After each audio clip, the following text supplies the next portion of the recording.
Au plus profond des falaises glacées des monts brumeux, là où aucun rayon de soleil n'ose jamais percer, se cache un royaume de peur, de fer et de vieilles rancunes. Un roi y régnait non pas sur les hommes ni sur les elfes, mais sur ceux qui ne connaissent le monde que dans l'ombre, les orques. Le grand gobelin, maître d'innombrables tunnels et ponts, était bien plus qu'un tyran hurlant. Il était le symbole d'un peuple qui survivait dans les profondeurs, tandis que le monde d'en haut chantait ses guerres. Sa cité, arrachée à la pierre et imprégnée de haine, était un labyrinthe où la vie ne valait rien et la victoire résonnait bruyamment. Mais qui était vraiment ce roi ? Quel pouvoir lui conférait le droit de régner sur des milliers d'êtres ? Et pourquoi même les plus braves nains craignaient-ils de prononcer son nom à haute voix ? Aujourd'hui, nous descendons au cœur des ténèbres, là où Tolkien a créé un souverain aussi grotesque que tragique. Bienvenue dans la cité des gobelins et découvrez la vérité sur leur grand roi. Au cœur des monts brumeux, là où le vent se pétrifie et où les ténèbres s'infiltrent dans les crevasses comme l'eau, surgit un royaume sans ciel, la cité des gobelins. Elle n'était pas bâtie comme les demeures des nains, mais arrachée à la montagne, des passages semblables à des cicatrices, des ponts comme des toiles d'araignée de fer, des puits imprégnés d'une fumée âcre. Ici, sous le haut col, des clans orques, décimés par les guerres à la surface, se rassemblèrent. Les pillards devinrent des habitants, les grottes un labyrinthe, le bruit un ordre. À la tête de cet ordre s'éleva un souverain qu'ils nommèrent le Grand Gobelin. Son ascension ne commença pas par l'honneur, mais par l'opportunité. À une époque où les caravanes naines voyageaient à nouveau plus fréquemment entre Ered-Luin, Erebor et les montagnes de fer, il découvrit que le col était plus qu'un simple tunnel, c'était une laisse qui enserrait le monde. Quiconque le contrôlait étouffait le commerce, les nouvelles et toute possibilité d'évasion. Le grand gobelin n'était ni forgeron ni prêtre, c'était un organisateur. Il s'allia à des bandes disparates, non par l'amitié, mais par le butin, les rations et les outils. Il fit installer des pièges, trappes, brise-pierres, poulies et distribua le butin selon son utilité, non sa gloire. Ceux qui valaient quelque chose reçurent une armure d'os et une lame. Les autres furent condamnés à porter des fardeaux ou disparurent. La cité s'étendit horizontalement plutôt que verticalement. Depuis la porte des Gobelins, sous le col, des galeries menaient à un noyau de forge et de cachots. Le martèlement des marteaux résonnait comme un battement de cœur. D'anciens filons de minerai abandonnés par les nains furent rouverts. Un fer de moindre qualité convenait pour fabriquer chaînes, crochets, clous et pointes. D'étroits passages, sécurisés par des cordes que seul un gobelin aux pieds tortueux pouvait traverser assez rapidement, enjambaient un gouffre. Ainsi, l'endroit devint mortel pour les étrangers et productif pour ses habitants. Le grand gobelin comprit que la peur seule ne suffisait pas. Il lui fallait du rythme. Des tambours rythmaient les quarts de travail, des sifflements les gardes, des croassements les chassent. Il employait des scribes, des mains rudes et griffonnées qui comptaient les encoches, marquaient les prisonniers et consignaient les rations.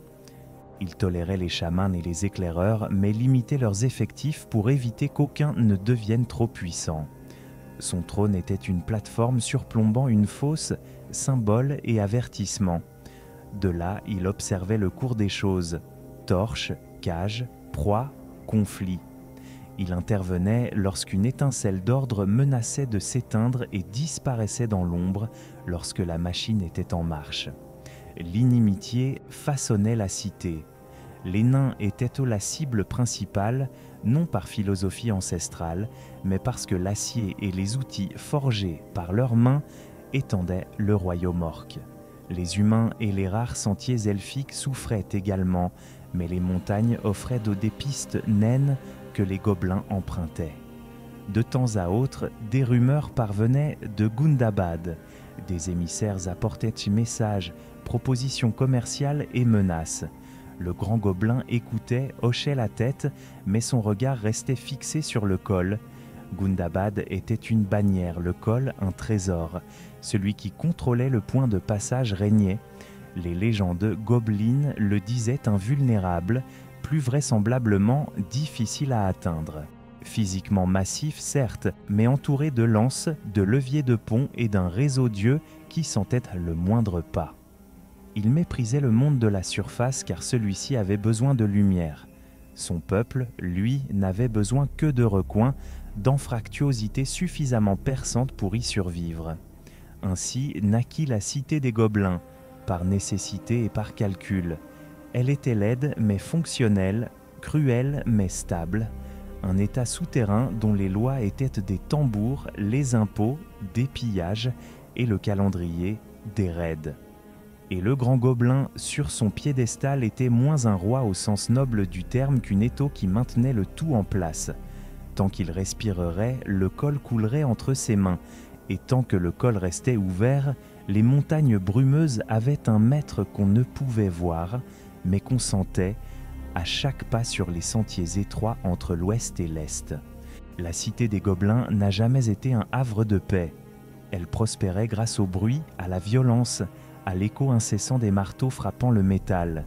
Mais derrière cette agitation se cachait une colère tenace, non pas née d'instincts sauvages, mais des souvenirs.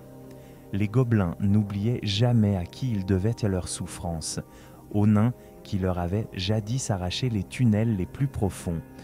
Le grand gobelin nourrissait cette haine car la haine est une arme qui aiguise même les mains brisées. Les forces de sa cité n'étaient donc pas organisées comme les armées du monde de la surface. Elles se composaient de meutes aux spécialisations bien définies, des chasseurs rapides pour les raids dans le col, des grimpeurs agiles pour les assauts des falaises abruptes, des brutes pour le combat rapproché dans les tunnels étroits. Chacun connaissait sa place car ceux qui ne la respectaient pas mouraient rapidement et étaient remplacés. Le roi ne voyait pas les visages, seulement les fonctions, et ces fonctions fonctionnaient tant qu'il les maintenait unis. Le haut col était la clé de son pouvoir. Les Gobelins épiaient chaque caravane qui empruntait les sentiers étroits, marchands nains chargés de lourds bagages, messagers du Gondor et même mages errants. Ils attendaient le moment idéal, une chute de pierre, des lances surgies de trous obscurs, des filets de tendons entrelacés. Tout devait passer pour un accident, un coup du sort en territoire ennemi. Car semer la peur, c'est semer la discorde chez l'ennemi. Pourtant, le grand gobelin n'était pas stupide. Il savait que les batailles rangées contre les nains étaient fatales. Ils étaient trop coriaces, trop bien équipés. Alors, il les dépouillait d'outils, de cartes, de provisions, des détails qui pouvaient faire dérailler les grands plans.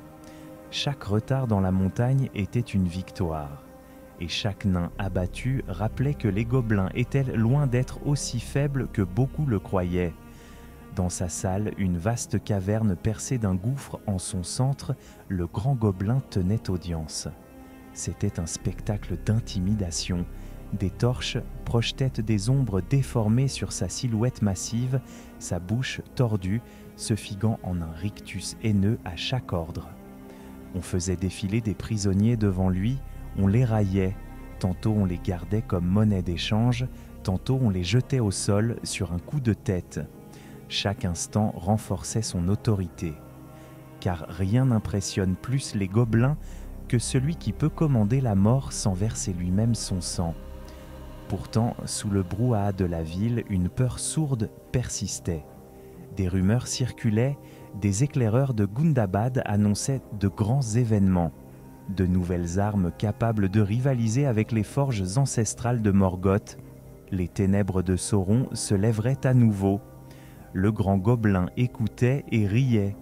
Il ne se considérait pas comme le serviteur d'un quelconque seigneur des ténèbres. Si un nouvel âge des ombres voyait le jour, il en serait le roi, et non l'esclave. Ainsi son influence grandit, et son orgueil aussi.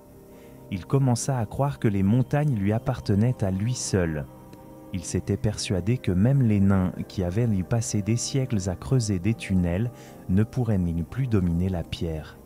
Son plus grand désir n'était pas la richesse, mais la reconnaissance de sa supériorité, une ambition démesurée née du sentiment d'avoir toujours été méprisé. Mais lorsque des étrangers arrivèrent au col, un groupe de nains accompagné d'un magicien, le grand gobelin y vit l'occasion de faire un exemple. Non seulement de piller, mais aussi de faire passer un message. Ces prisonniers, et surtout les fiers descendants de Durin, prouveraient au monde que l'époque où les gobelins ne faisaient que fuir et se cacher était révolue. Mais l'orgueil est toujours la première fissure, et au moment où il crut avoir l'avantage, le destin rôdait déjà dans l'ombre, l'épée et le feu à la main, prêt à réduire un roi à néant. Lorsque les nains, menés par Thorin et Cul de Chêne, atteignirent le haut col, ce n'était qu'une étape périlleuse de plus sur leur long chemin vers Erebor. Pour les gobelins, en revanche, c'était un message. Des envahisseurs avaient osé traverser leur royaume, et pas n'importe lesquels, mais les fils du peuple nain qu'ils avaient toujours méprisés. Les éclaireurs aperçurent d'eux le reflet des armures et des armes, entendirent des chuchotements étouffés dans la nuit et donnèrent aussitôt l'alerte. D'une voix rauque et brève, les pièges furent activés. Avant même que les nains ne comprennent ce qui se passait, le sol se déroba sous leurs pieds. Ils furent précipités dans les entrailles de la cité, saisis par des mains brutales, ligotés et finalement traînés devant le grand gobelin. La salle du roi était un théâtre grotesque, des centaines de petits yeux luisaient dans l'obscurité et les fissures des balcons, tandis que des torches projetaient des ombres dansantes sur le corps massif du souverain. Son visage exprimait un mélange de mépris et de faim. Quand il aperçut Thorin, un sourire triomphant se dessina sur ses lèvres. Il n'y avait pas de simple hostilité dans son regard, mais une rancœur profonde. Il savait à qui il avait affaire. Il reconnut instantanément les lames naines, surtout celles en acier de Gondolin, qu'il considérait comme maudites, dévorant son peuple. Il hurla, rit et railla les prisonniers, appelant son scribe pour qu'il consigne chaque détail de cette humiliation. Son peuple l'acclama, car un roi capable de juger des nains semblait intouchable. Le grand gobelin préparait un spectacle macabre, une exécution qui non seulement tuerait ses ennemis, mais anéantirait leur honneur. Mais au moment où sa fierté atteignait son comble, les lumières vacillèrent. Une torche s'éteignit, puis une autre. Un silence glacial s'abattit sur lui. Les gobelins se regardèrent en sifflant nerveusement. Le grand gobelin grogna, se demandant s'il s'agissait d'une ruse. Soudain, une étincelle jaillit. Non pas rouge comme le feu des orques, mais blanche et limpide comme la lumière des étoiles. C'était la lumière d'un bâton. Gandalf le Gris était arrivé. La salle trembla lorsqu'il émergea des ténèbres. Sa voix perça la cacophonie des cris comme un couteau. Ses yeux ne trahissaient aucune colère, seulement une détermination farouche. Le grand gobelin hurla des ordres, mais aucun de ses guerriers ne put arrêter le magicien. Un coup de bâton, un éclair et des lames de braise pure s'abattirent. Le corps massif du roi chancela, s'écroula et disparut dans le chaos et une pluie d'étincelles. La panique s'empara des gobelins. Sans leur souverain, le sens de l'ordre s'effondra. Les tambours, symboles du rythme ininterrompu de leur royaume quelques instants auparavant, se turent brutalement. Toute intention se dissipa dans une fuite instinctive et une fureur aveugle. Les nains étaient libres et une lutte désespérée pour gagner la surface commença. Dans cet immense chaos, la vérité sur la cité gobelin fut révélée. C'était un empire qui ne fonctionnait que tant que son roi régnait. À sa chute, tout s'écroulait. Les ponts s'écroulèrent, les ordres se désagrégèrent, et l'ordre jadis dangereux se désintégra en un labyrinthe chaotique. Pour les nains, ce fut une victoire de justesse qui les plongea néanmoins plus profondément encore dans leur aventure. Pour les gobelins, en revanche, ce fut un coup dévastateur qui laissa leur empire souterrain vulnérable. Le grand gobelin était considéré comme irremplaçable et sans lui, un lent déclin commença, qui allait changer à jamais les monts brumeux. Le roi était tombé et avec lui le cœur d'une cité qui ne tenait plus qu'à un fil entre malédiction et tambour. La mort du grand gobelin fut un coup qui ébranla la cité au pied des monts brumeux comme aucun glissement de terrain n'aurait pu le faire. Ce qui avait été si bien organisé se désintégra en un instant dans un chaos de hurlements. Les gobelins sont un peuple bruyant, mais ce chaos n'était pas un cri de guerre, c'était la panique. La chute de leur roi révéla la fragilité de leur ordre, ils ne tenaient qu'à un fil. Quand le silence se fit, le rythme du royaume s'effondra. Les chefs se disputaient le pouvoir, tentant de donner des ordres à tue-tête en vain. Tous aspiraient à régner, mais nul ne le pouvait. Sans le grand gobelin, la cité était comme une tête tranchée, tremblante, secouée, mais sans repère. Tandis que les nains et Gandalf fuyaient, poursuivis par les gobelins telle une vague déferlante, les fondements du pouvoir de la cité s'écroulaient déjà. Malgré cette perte, la flamme des gobelins n'était pas complètement éteinte. La haine couve longtemps. Dans les profondeurs de Gundabad, berceau ancestral des orques, un nouveau souverain apprit la mort du grand gobelin. Bolg, fils d'Azog.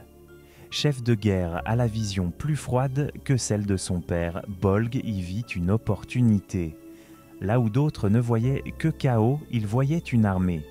Là où d'autres ne voyaient que ruine, il voyait un potentiel. Sous son commandement, le royaume commença à se reconstruire. Le Haut-Col demeurait un point stratégique crucial pour le monde, et Bolg était déterminé à ne pas le laisser sans défense. Il dépêcha des guerriers, attisa les vieilles rancunes et les forgea en une volonté nouvelle et plus redoutable, la vengeance. La mort de leur roi ne fut pas présentée comme une fin, mais comme un cri de vengeance. Les nains paièrent pour chaque blessure infligée aux gobelins, et plus encore pour chaque humiliation. Mais même Bolg ne put instaurer le même système que le grand gobelin. Ce que le grand gobelin avait maintenu par sa présence constante et son contrôle brutal, Bolg dut l'imposer par la peur de l'avenir de la guerre. Les tunnels furent creusés plus profondément, les pièges perfectionnés et les raids le long du col s'intensifièrent, plus discrets, plus précis. Ils devaient passer inaperçus jusqu'à ce qu'il soit trop tard. L'ombre des montagnes tira les leçons de sa chute. Avec le temps, cette évolution mena directement à un événement qui allait marquer l'histoire du Troisième Âge, la bataille des 5 armées. La haine née au cœur des montagnes et nourrie par le grand gobelin y connut son terrible déchaînement. Bien que le roi fût mort, sa rage persistait dans chaque cri que poussaient les orques à Erebor.